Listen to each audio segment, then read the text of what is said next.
Adriano Bressan, que citou as escolas modulares que estão implantadas em Caxias do Sul, sendo implantadas. Exatamente. Primeiramente, eu gostaria de dar um bom dia a todos que estão nos acompanhando. É uma grande conquista para Caxias do Sul. Em maio do ano passado, a gente esteve em Florianópolis, através do prefeito Topázio Neto, onde a gente pôde presenciar a construção de uma escola em 37 dias, inaugurada em 42 dias para 1.200 alunos, pelo sistema modular. Essa tecnologia a gente conseguiu trazer para Caxias do Sul.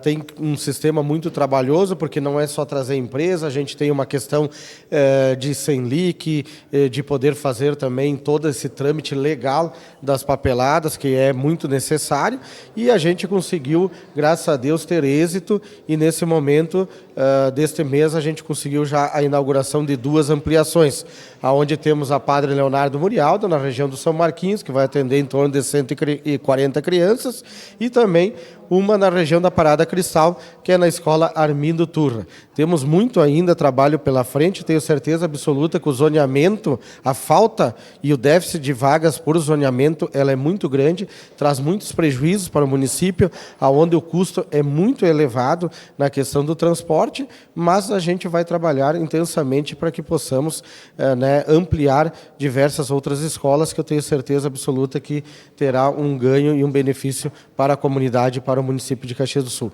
Essa tecnologia do modular, ela não vem somente para as escolas, mas também podemos construir novas UBSs, novos centros de atendimentos, e também as casas modulares que agora estão chegando, e nós estamos precisando muito, até pela questão das tragédias climáticas, que elas são construídas em 1 ou 2 dias.